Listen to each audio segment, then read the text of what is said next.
Pronto, então vamos começar agradecendo a Deus, agradecendo a Jesus pela oportunidade, agradecendo a Deus pela oportunidade da vida e agradecendo a Jesus por nos guiar para fazermos a vontade do Pai. Agradecendo a Jesus porque Ele nos prometeu e prometeu ao Pai que nenhuma ovelha confiada a Ele se perderá. E nós somos as ovelhas de Deus, as ovelhas de Jesus, assim como Jesus próprio se declarou que é o Cordeiro de Deus. Então hoje, dando continuidade ao nosso estudo, né, no capítulo 1, nós lemos: eu não vim destruir a lei, e leu sobre Moisés. E aí agora, no capítulo 2, meu reino não é deste mundo. Meu reino não é deste mundo. Então já fizemos também o evangelho desse, meu reino não é deste mundo. E agora, no capítulo 3, há muitas moradas na casa do meu Pai. Então, há muitas moradas na casa do meu Pai. Aqui, esse trecho aqui, pronto, aqui, São João, né? Ou seja, aqui na verdade é João, né? João 14, 1 a 3. João 14, 1 a 3. É isso que vamos ler. Há muitas moradas na casa do meu Pai. Pronto, vamos ver aqui João 14, 1 a 3. Que vosso coração não se turbe. Crede em Deus. Crede em Deus. Crede também em mim. Há muitas moradas na casa do meu Pai. Se assim não fosse, eu já vos teria dito, porque eu me vou para preparar o lugar. E eu voltarei e vos retomarei para mim, a fim de que lá onde eu estiver, ali estejais também. É uma promessa de Jesus, né? Está sempre com a criação, né? O Criador ao lado de sua criação e a criação ao lado de seu Criador. Exatamente. Então, é uma promessa de Jesus, né, de que ele vai para preparar o lugar. Né? Jesus vai para preparar o lugar. E que lugar é esse? Né? Será que é um lugar físico ou é um lugar espiritual? Será que é um lugar mesmo real ou é um lugar no coração? A Bíblia, ele é um conjunto de manuscritos de pessoas muito sábias, né? É um conjunto de manuscritos de pessoas inspiradas, né? Não à toa que os profetas, né, eles anunciaram a vida de Jesus. Então, os livros da Bíblia, né, os manuscritos que compõem a Bíblia, eles não são qualquer coisa. Né? Que a gente aqui em casa nós temos aqui em casa 2 Bíblias, né? Então, eu tenho um amigo, né, Marconiedes, que ele tem 40 e poucas Bíblias. Ele tem praticamente todas as versões disponíveis aqui no Brasil. Isso é maravilhoso, eu gostaria de ter para ler cada uma delas, entendeu? Que tem sempre muitas diferenças nas traduções, né? E é maravilhoso, o estudo bíblico é maravilhoso. Então, vamos entender um pouco isso, né? Onde essa questão de há muitas moradas na casa do meu Pai, né? E que Jesus, eu voltarei, né? Então, aqui agora a gente vai pegar esse trecho, essa fala aqui que diz assim: diferentes estados da alma na erraticidade. O que seria a erraticidade? Erraticidade. Erraticidade é como se fosse o mundo espiritual.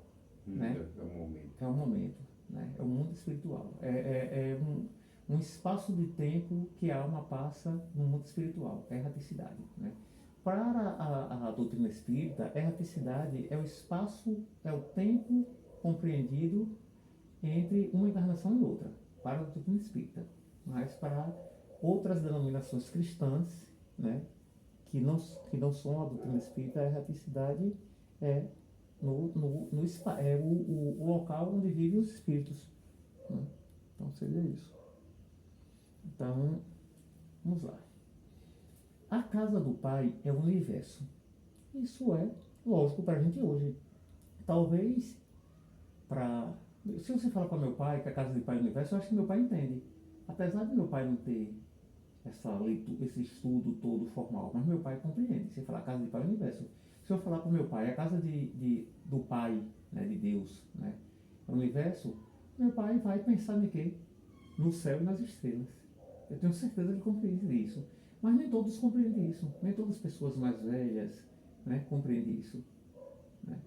E meu pai, ele é muito de escutar. Então, se eu for explicar para ele a concepção do universo de hoje, ele vai entender. Ele vai aceitar tranquilamente. Mas tem gente que ainda não. Então, assim, isso é importante. Tem pessoas, né, que não têm estudo, mas têm percepção, têm conhecimento, às vezes até mais do que quem tem estudo. Né? E isso é maravilhoso. Então, não precisa de estudo para entender as coisas. Meu pai é um desses. Então, a casa do Pai é o universo. Então, para quem quiser saber hoje o que é o universo hoje é da casa de trilhões de estrelas. E cada estrela dessa, cada ponto luminoso desse que a gente chama de estrela, é um sol, igual o nosso Sol aqui. E cada sol desse tem uma média de, no mínimo, 3 planetas ou 4. E aí, para fazer as contas de tanto de planeta que tem no universo, aí é complicado, porque são trilhões de estrelas, então são muito mais do que trilhões de... Então seriam 4 trilhões de planetas. Será que o universo teria 4 trilhões de planetas, 4 trilhões e 4 trilhões de planetas, né? E somente esse planeta Terra teria vida? Será que a vida está apenas em uma dimensão? Pelo menos aqui a gente na Terra a gente sabe que existe vida em 2 dimensões. A vida na matéria e a vida fora da matéria, que é a vida espiritual. Isso a gente sabe, né? O espírito, ele é imortal. Então, assim, todas as religiões concordam nisso aí. Então, é interessante dizer assim, a casa do Pai é o universo. As diferentes moradas são os mundos que circundam no espaço infinito e oferecem aos espíritos encarnados moradas apropriadas ao seu adiantamento. Então, essa concepção de encarnado também é a concepção diferente da concepção que a gente tem aqui, né? Porque o universo é muito vasto e as coisas são muito vastas. Se a gente acha que isso é complexo, né, imagine a complexidade do funcionamento de uma televisão. Que o repórter está lá no Japão, na China, do outro lado do planeta, filmando alguém e transmite ao vivo. Imagine uma ligação, né, no chat, ou no WhatsApp, ou no Telegram, qualquer um desses, né, com uma pessoa lá na China, do outro lado do mundo, falando ao vivo, conversando ao vivo. Isso não parece complexo, não? É extremamente complexo. Eu faço essa ligação com o chat, com o WhatsApp, com o Telegram, eu faço essa ligação com alguém, mas eu não sei como isso funciona. Mas algum ser humano inventou isso e muitos seres humanos sabem como funciona isso, né? Então agora imagine as coisas de Deus. As coisas de Deus são menos complexas e menos sábias que as coisas do homem? Jamais. Então, é tranquilo isso aqui. As diferentes moradas são os mundos que circundam o espaço finito e oferecem aos espíritos encarnados moradas apropriadas ao seu adiantamento. Ou seja, os filhos de Deus, assim como os filhos do homem, do ser humano, antigamente quem tinha, como minha bisavó, teve 24 filhos. Tinha um bebezinho e outro que já era avô ou bisavô, né? Então tem filhos diferentes e em diferentes condições, idades e estados. Então assim é a criação de Deus. A criação de Deus não é uma pedra, ou então milhões de pedras todas iguais. Não. Independentemente da diversidade dos mundos, essas palavras podem também ser entendidas como o estado feliz ou infeliz do espírito na erraticidade. Pronto. Isso aí também é o quê? É um tipo de morada. Ou seja, é o estado que você se encontra. Segundo ele seja mais ou menos depurado e designado e desligado dos laços materiais. O meio em que se encontra o aspecto das coisas, as sensações que experimenta, as percepções que possui, variam ao infinito, enquanto que uns não podem se distanciar da esfera em que viveram, outros se elevam e percorrem o espaço e os mundos, enquanto um não se desloca. A mesma coisa é a gente encarnado aqui, né? Tem gente que viaja o mundo todo, tem gente que não sabe o lugar de onde nasceu. Então, assim, são os espíritos na erraticidade, né? Ou seja, quanto mais... Aqui, a pessoa para viajar precisa de quê? De dinheiro e coragem. E nas moradas de Deus, a pessoa precisa de mérito. Enquanto certos espíritos culpados erram nas trevas, os felizes gozam de uma claridade resplandecente e do sublime espetáculo do infinito. Isso aí deve ser muito lindo. E a gente vai chegar lá.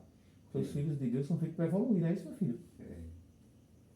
Enquanto, enfim, que o mal, atormentado de remorsos e de lamentações, frequentemente só, sem consolação, separado dos objetos da sua afeição, gemem sob o constrangimento dos sofrimentos morais. Olha, isso é o quê? Jesus avisou, viu? Haverá choro e ranger de dente. É exatamente o que eu li aqui, né? Eu vou ler de novo. Enquanto, enfim, que o mal, atormentado de remorsos e lamentações, ó, choro e ranger de dentes, né? Frequentemente só, sem consolação, separado dos objetos da sua afeição, gemem sob o constrangimento dos sofrimentos morais, o justo, reunido àqueles que ama, goza as doçuras de uma indizível felicidade. Lá também há, pois, várias moradas, na erraticidade, né? Nos mundos invisíveis, né, de Deus, embora não sejam nem circunscritas nem localizadas. É complexo. Se a obra do ser humano já é complexa, imagina de Deus. Se a gente, que não é nada diante de Deus, diante de Jesus, nossas obras já é complexa, é só pensar na complexidade da internet do celular.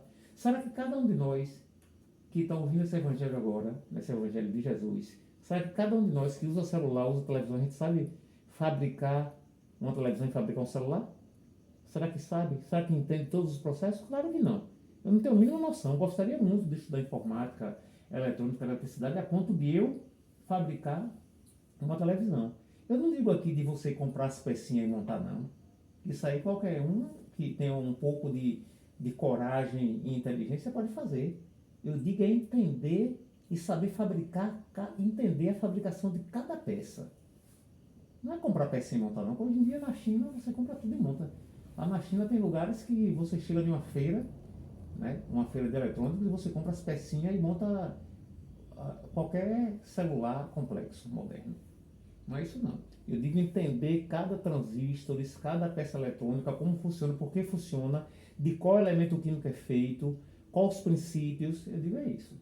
Então assim, a gente tem coisas muito complexas no meio de nós que a gente não entende. E a gente precisa entender que o ser humano já evoluiu muito, né? Alguns poucos fazem coisas que a maioria usa e não entende. Agora imagine as coisas de Deus. Então, é isso, né? Esse é o nosso evangelho, né? Esse é o comentário sobre João, né? O apóstolo João, 14, 1 a 3. Há muitas moradas na casa do meu pai, né? E Jesus está lá, nessas moradas, aguardando a gente, né? E essa morada não é um lugar físico, não. Essa morada é um reino que a gente chama de reino de Deus. É o reino de paz, de alegria, de amor verdadeiro, de sentimentos verdadeiros, de alegria verdadeira. Não é superexcitação das sensações, viciação das sensações e dos sentidos, não. É alegria pura de verdade. Alegria que poucos de nós experimentou poucas vezes, né? Principalmente nos momentos em que fomos amados verdadeiramente pelos nossos pais, né? Pelos nossos entes queridos. Ou então quando a gente pensa verdadeiramente em Jesus e em Deus. Então, é isso, né? Esse é o nosso evangelho de hoje. Ficou de um tempo bom, nosso evangelho. E a gente encerra com a prece, né? Meu filho, vamos fazer um Pai Nosso, meu filho? Vamos, Pai Nosso. Vamos começar de novo? que estais nos céus, santificado seja o vosso nome, venha a nós o vosso reino, seja feita a vossa vontade, assim na terra como nos céus. O pão nosso de cada dia nos dai hoje, perdoai as nossas ofensas, assim como nós perdoamos a quem nos tem ofendido. E não nos deixeis cair em tentação, e livrai-nos do mal. Amém. Então, essa é a oração dominical. É a oração que Jesus ensinou, por isso que a gente faz ela. E também vem fazer uma oração de agradecimento. Agradecemos a Deus, agradecemos ao Mestre Jesus, que tanto cuidou de nós. A Deus com seu amor e a sua bondade infinita. E a Jesus que veio trazer a lei do amor para o ser humano. Então, peço a Jesus que os nossos corações, o coração de cada um de nós que ouve esse Evangelho, possa se conectar à mensagem do Cristo, à mensagem do manso Cordeiro de Deus, que vem ensinar a paz e o amor. E que a gente entenda essa paz e esse amor, que a gente possa conseguir viver essa paz e esse amor na convivência com os familiares, na convivência na rua, no dia a dia, no trânsito, no trabalho, na igreja, em qualquer lugar que estivermos. Eu sei que ainda somos falhos e podemos errar, nos exacerbar, nos irritar, mas que rapidamente retornemos à paz de Jesus e peçamos a proteção de Jesus para nós e para os nossos ofensores. Que assim seja.